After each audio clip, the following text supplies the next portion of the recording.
Oi, meu irmão. Oi, minha irmã. Bom dia. Deus abençoe vocês.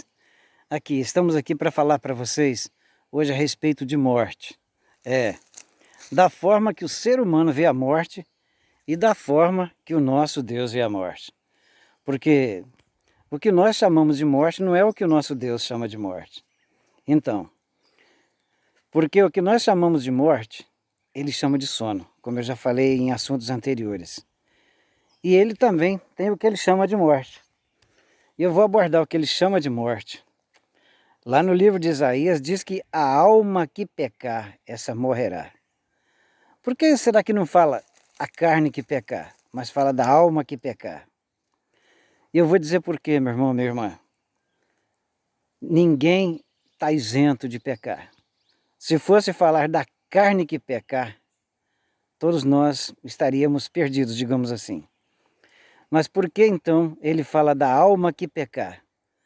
Porque o pecado que atingiu a carne do ser humano, digamos assim, ele não conseguiu atingir a alma dele.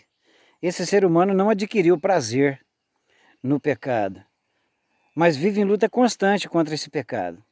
Então, essa alma não pecou. Porque esse pecado, esse delito, essa coisa errada que esse ser humano fez, isso não desceu ao coração dele. Então, essa alma não pecou. Ele vive em luta constante contra esse pecado. E um dia ele obtém vitória. Tá. Então, a Bíblia diz que a alma que pecar, essa morrerá.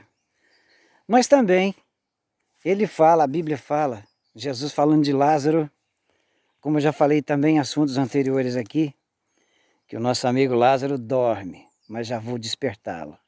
Por que o nosso amigo Lázaro dorme? Porque Lázaro, vamos usar a linguagem humana aqui, Lázaro morreu em paz com o Senhor, morreu na esperança da sua salvação, morreu em aceitação ao que o Senhor Jesus fez por ele. Então esse tipo de pessoas, meu irmão, minha irmã, esse tipo de pessoas não morre. Então, ele dorme como o próprio Senhor Jesus falou. E no momento exato, na hora exata, o Senhor com certeza vai ressuscitar essa pessoa para a vida eterna. Mas aí você me pergunta, e aqueles que morrem sem Cristo? Vão ser ressuscitados também. Vão enfrentar um julgamento e vão passar pela destruição. Vão ser destruídos totalmente. Não vai restar mais memória deles. Então, mas estamos falando de dois tipos de morte aqui. E aí, meu irmão, a Bíblia deixa bem claro que vai existir um grupo de pessoas que vai estar vivos por ocasião da volta do Senhor. Vivos que eu digo, vivos na carne, como nós seres humanos costumamos falar. Vai estar vivos por ocasião da volta do Senhor. Porque o apóstolo Paulo diz, lá em Coríntios, nem todos dormiremos, mas transformados seremos todos. Então, se ele falou de dormir, ele estava falando do que nós, seres humanos, chamamos de morte. Então, aquele que está faltando uma perna, aquele que está faltando um braço, aquele que está cego, aquele que já está numa cadeira de roda, aquele que não consegue andar, vai ter o seu corpo restaurado por ocasião da volta do Senhor, por ocasião da transformação que o apóstolo Paulo fala.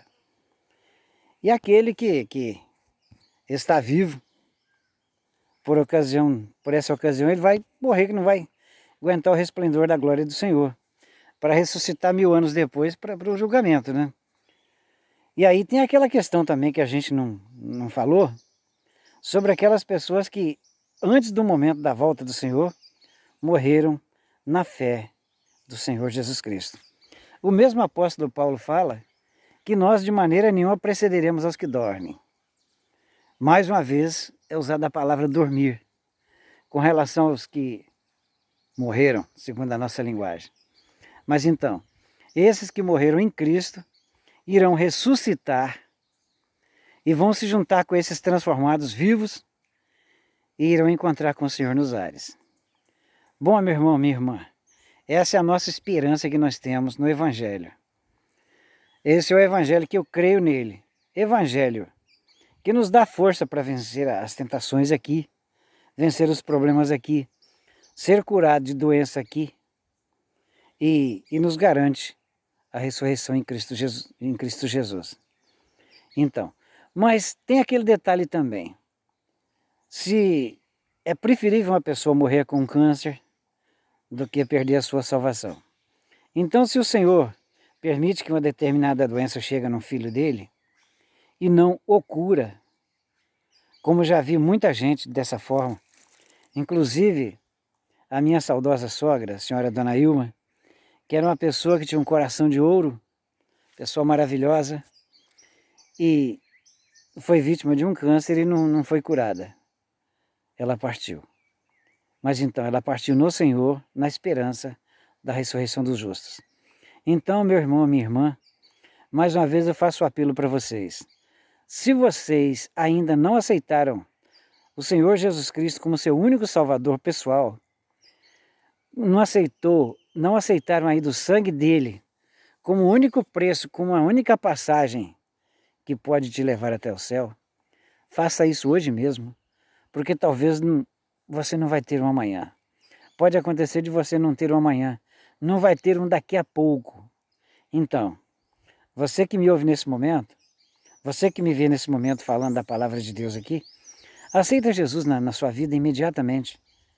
Viva debaixo das mãos dele, viva dentro da vontade dele, procurando fazer o que ele coloca no seu coração como certo.